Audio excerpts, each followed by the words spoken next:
Hello, flamingos, and welcome to another Weight Loss Wednesday. It's only our eighth Weight Loss Wednesday. It feels like I've been doing this a little bit longer, probably because I was doing all those Ask Whatever episodes. This is episode number 133. Thank you so much for joining me, and thank you so much for sending in your questions. I love seeing what you guys are thinking about and what you want to know, and I love it when you guys give me feedback on the podcast. It's awesome. Please keep it coming in. I absolutely love it. Okay, we're just going to hop right to it. Our first question today is, how do you cope with the shame of tracking? Because I will track and be good for a few days. Then hormones or emotions hit and I go off course. Then I will stop tracking because I'm ashamed of how much I've overeaten. And then I have to start over. Yeah, I think this is a really common cycle. What I think one of the biggest reasons that tracking is so hard is because of how confrontational it is. We don't want to know. And I don't blame anybody for not wanting to know. I didn't want to know how many calories I was taking down. I didn't want to know how many calories were in that salad dressing or my favorite meal at Burger King or some of the other classic examples that I've been giving you guys on the podcast. I didn't want to know any of that information. But you can't change what you can't see. And you definitely can't change what you refuse to even take a look at. So if we can try and make tracking a little bit more neutral and try to view it, this is information. I'm getting myself some facts here. I know that it's hard. I know that I went off the rails and these counts aren't what I want them to be. But at least if I know, it's better than not knowing. The shame of knowing is bad and it's very real. I'm not trying to discount that or marginalize that in any way. I have sat and cried over calorie counts more times than I can count or even remember at this point. It happened. It happened a lot. And I am not the only person that has happened to. But it's always better to know than to not know. Because what I found was, and I've actually found this again and again with the people that I work with, sometimes it's not as bad as what we're thinking that it is. Now, in this question, it seems like it definitely is as bad, but it's still a good idea to know just how bad things got, if only so that you can do better next time. Because we use that language a lot, right? I'm going to do better. I'm going to try my best. What does that mean? It's completely arbitrary, and better and best look different depending on who you're talking to and where they're at in their journey.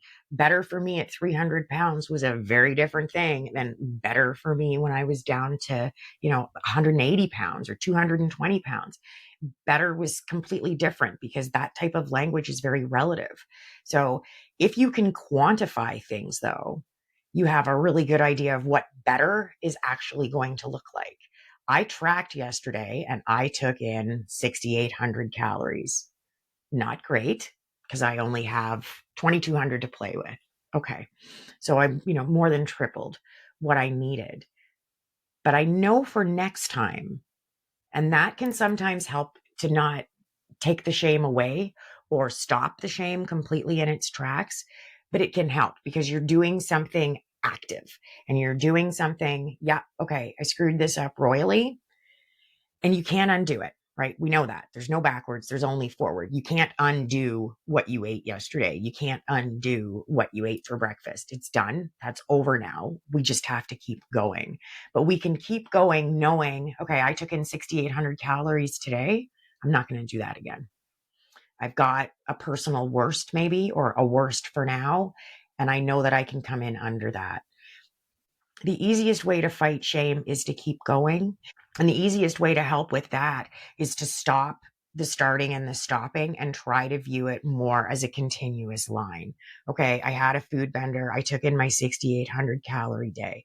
This time, though, instead of doing what I normally do, which is just saying, fuck it, starting again another time, I'm going to go, I had 6,800 calories today. That's going to turn into, an 8,000 calorie bender tomorrow because I'm feeling so bad about myself. And then it's going to be, well, it's already Thursday. I might as well just keep going because the weekend's going to be hard enough and I'll start again on Monday.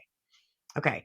Well, now we've got 4 or 5 days now of going off the rails, and every calorie counts. a pound of fat is 3,500 calories. So if you went off the rails by, took in 6,800 calories, your TDEE for the day is 2,200 calories, you're over, and you're over by more than a pound. So, which I realize isn't going to help with the shame part, but it will help with the keep going part, because I don't want to start again on Monday or Tuesday or whatever random day I'm going to pick for the starting over, or I'm just going to start over once I've exhausted this food bender. Hang on. Let's slow things down and say to ourselves instead, I know how bad it went. I know that I can do better.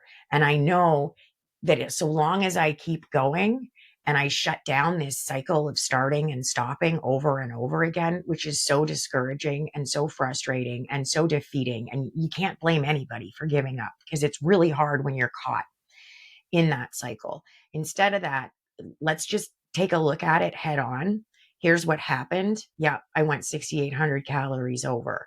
But instead of doing what I usually do, this time I'm just going to keep going from here. We're not going to let this spiral into something bigger. We're not going to let this turn into, a 3-day bender followed by a weekend bender followed by I'm starting again on Monday. We're going to stop this in its tracks right now. You're always better to know that you went over in your calories than you are to say, screw it, I'm just going to start over, because the starting over is so defeating. Do you believe that I can succeed without paying attention to the other macros? Yes. And I know if you've been listening to back episodes, or you're going through the old Ask Whatevers, I understand that I've answered this question a few times, but it keeps coming in. And I think one of the reasons it keeps coming in is because there is so much outside pressure right now to get in your macros. How much fat are you taking in? And the protein people, I'm starting to think, and this is maybe unfair, it's starting to feel like the protein people, the people who are pushing protein, are just as aggressive as the people who are trying to get us all to stop eating our carbohydrates. I don't know if they're one and the same, because I know that there's a connection between those groups sometimes, but it's so in your face, and it's so all the time. Like literally everywhere you turn right now, there is somebody or something trying to ram protein down your throat. And it's not, no, you don't have to worry about that. It's about the calories. It's not about your macro split. Gladys, I get it. I know I can hear the keyboards clacking. I understand that things like protein can help with weight loss because of the satiety issues, et cetera, et cetera, et cetera. I know all of that. It's the calories though. It really is the calories. If you take in 100% of your calories from protein and you're consistently eating more than your total daily energy expenditure, your TDEE, you're going to gain weight, even if it's all protein. And please don't eat all one macro. I'm trying to make a point, and you don't do that. You can gain or lose weight eating nothing but fat. Like you could be eating 100% fat all the time. You could just, I don't know, melt butter and drink it. And that could be the entirety of your diet. And let's say we'll stick with it. Let's say you've got 2,200 calories a day. Rock on. If you're drinking 2,200 calories worth of butter every day, and that's your TDEE in a deficit, so your maintenance calories would be 2,700 calories. You're eating in a 500 calorie deficit at 2,200. If you're just drinking butter, you can drink it straight out of that popcorn pumper thing, whatever. If you're taking in 2,200 calories a day, you're going to lose weight. Your TDEE is 2,700 calories. Simple math. And I understand how crazy I sound right now because I'm talking about drinking melted butter. But I feel like this is the point that I've been pushed to by the people who are ramming protein down everybody's throats. I have to use extreme examples to try and get the point across that no, you don't have to do it that way. You don't have to take in half of your body weight in grams of protein every day. Or if you were born in the month of July, that means that you need to be eating 45% of your calories need to be coming from whatever random. I like Christmas trees. I guess I need 60% protein. Whatever random numbers are being assigned to this, you really don't have to worry about that. And especially for those of us who have got a lot of weight to lose or have been trying this for a really long time, overcomplicating things and focusing on the wrong things, like focusing on how many grams of protein you're getting in every day, instead of focusing on how many calories you're taking in every day, you're just cutting off your nose to spite your face. And this works really well for the toxic diet industry. Please understand, they are making millions and millions and billions of dollars off us trying a diet. It fails and we try something else. You just have to worry about the calories. You don't have to worry about your macros. This is an honest question that came in. This isn't Gladys. It's going to sound like Gladys, but when you put it back in the context of all the details that I've stripped out, because it's nobody's business but the person who sent it to me, um, it's not Gladys. I promise. So we're not going to get our noses out of joint. We're just going to answer the question at face value because it's a tough question, but it's still an honest question. Why do people regain? Is it because they don't follow the diet that led them to their weight loss still? Yeah, this is a great question. And sometimes questions like this come in and they're very, very clearly from Gladys. You guys know I've talked about a few of these where I've been like flat out attacked for regain issues. But this one is quite genuine. The answer is a lot more complicated than somebody just not continuing with the diet that they were on. And I mean, this is a huge conversation, right? Because we're talking about sustainability and it all depends on how somebody lost their weight. Because let's say they were just eating protein or, they were focusing on something, doing a really extreme type diet. And it's not something that they're able to keep going because there's this moment once you get all your weight off where you're kind of like, oh my God, I made it. I can, I don't have to do this anymore. I can go back to doing what I did. And that can be pretty dangerous. And that can certainly lead to regain. We know we have an 85% recidivism rate. So this is a massive, massive issue. I believe with everything that I am and everything that I have, that the reason that we have that 85% recidivism rate is because we focus on the food and not on the relationship with food. People gain their weight back. Obviously, yes, because of what they're eating, but not because of what they're eating, but because they didn't change their relationship with food. So once you get across the finish line and you don't have the skills to maintain your weight, you're kind of at loose ends. And I understand why there isn't a lot out there on how to maintain your weight because the losing weight part is so hard. And frankly, the maintaining part is pretty hard too. It's just very different from the losing part. So I understand why people don't teach that. I think maybe they don't know how. I'm not sure. But I mean, that's the thing, right? If you've taught somebody to lose all their weight by cutting out their carbohydrates, for example, what does happen when they get to their goal weight? What happens if they want to reintroduce carbohydrates? They don't have the skills to be able to keep that weight off because they weren't built in to however they lost their weight. It's very similar with a lot of the other weight loss tools out there because they're all the same, right? So when it comes to recidivism, they're all pretty much the same. So it's when it comes to the surgeries, when it comes to the GLP-1s, when it comes to pills, shakes, detoxes, etc., pretty much all of it, but very specifically the first two when we're talking about medical intervention. If you've been taking a medication that, quells your appetite, for example, and shuts down all your food noise, or you've had the size of your stomach reduced so that you physically can't fit the food in there anymore, you don't really have a choice. And that's a slightly different mindset from someone who's losing their weight in a different way. But it really isn't about the food. It's about the relationship with food. And we know that because we all gain and lose our weight eating completely different foods. But yeah, the very short answer is people regain their weight because they didn't change the underlying relationship with food. They just focused on the food and they don't have the skills that they need to stay in the body that they worked so hard to get into. The longer answer is a lot more complicated, and we could probably talk about it for 3 or 4 hours. It's chiefly issues about things like sustainability, the mindset that we're in, the way that we're choosing food, the way that we talk to ourselves about food, and the choices that we make about food. There's a lot going on there more than just the food. So you get all your weight off, you get to your goal weight, and then you're left like, well, I don't have to never eat carbs again. What do? If you don't know how to do things like comfort, reward, and cope and, emotionally eat in ways that are more normative, more healthy, and more carefully controlled, it can be really easy to fall off the rails really, really quickly. And with things like the way our TDEEs can shift after we've lost our weight, it can be a lot harder to figure out that sweet spot for your calories so that you're not slowly putting weight back on. But yeah, basically people gain the weight back because they don't have the skills they need to keep it off. How much of a deficit did you try to be in? How did you figure out your caloric needs? I stuck pretty much to a 500 calorie a day deficit the whole time, both times. The first time I was doing everything with a notepad and paper. So it was my doctor, I believe, who laid out how many calories I needed. Because at that point, that information just wasn't, I didn't have a smartphone. I didn't have an app to help me with any of this. So I worked it out with my doctor.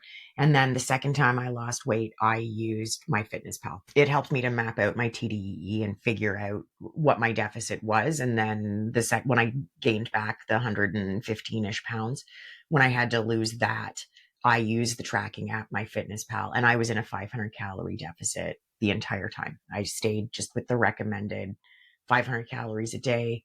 The math is super easy. It was something I could get my head around, and I was already comfortable with doing that because of when I lost the 200. So that was what I stuck with. Okay, this one did come in from a Gladys, and it comes in from Gladys's a lot, but it also comes in from just normal flamingos too. So I wanted to answer it, and I wanted to clarify. You'll see why in a second. Don't you mean type 2? No, I don't mean type 2. And I assure you, when I am talking about my diabetes, I have my head pretty well around which type I have. Just because you haven't heard of a type of diabetes doesn't mean it doesn't exist. Um, so I have secondary diabetes, which isn't the same thing as type 2 diabetes. Um, I mean, like symptoms and stuff, sure, diabetes, it's diabetes, but secondary diabetes isn't the same as type 2. And the biggest difference for me there, I mean, aside from the physical stuff, has been the mindset part of it, because I wasn't in denial about my diabetes. I was very angry about my diabetes. I developed it when I was in the hospital, because I'm missing a pretty decent chunk of my pancreas, like the tail's gone and pretty much all of one side. So there's that, which is what led to my diabetes, not having that chunk pancreas.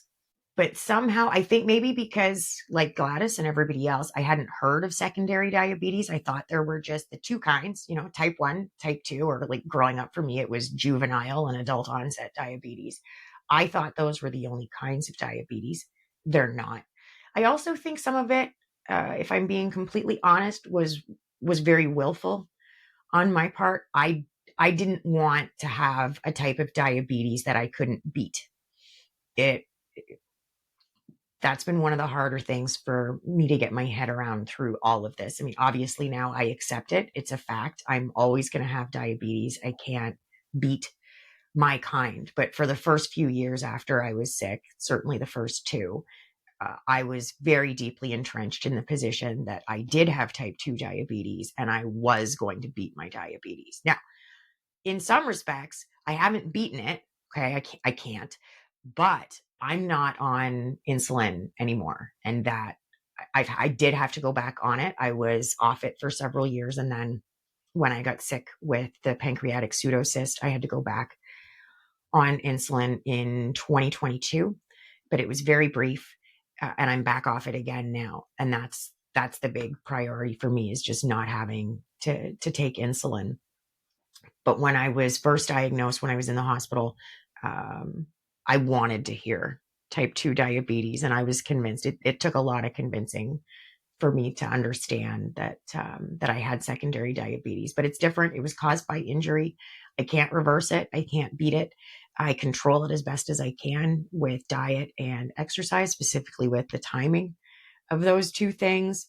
The big thing for me is exertion. My blood sugar will just absolutely bottom out anytime I do any kind of physical exertion, but I'm still learning to work with it because it's very rare. It's like 1% to 2% of diabetics have secondary diabetes. So it can be tricky to find healthcare providers who have experience with it. The first two diabetes clinics I was sent to didn't have a single person working there who had ever dealt with a patient who had secondary diabetes.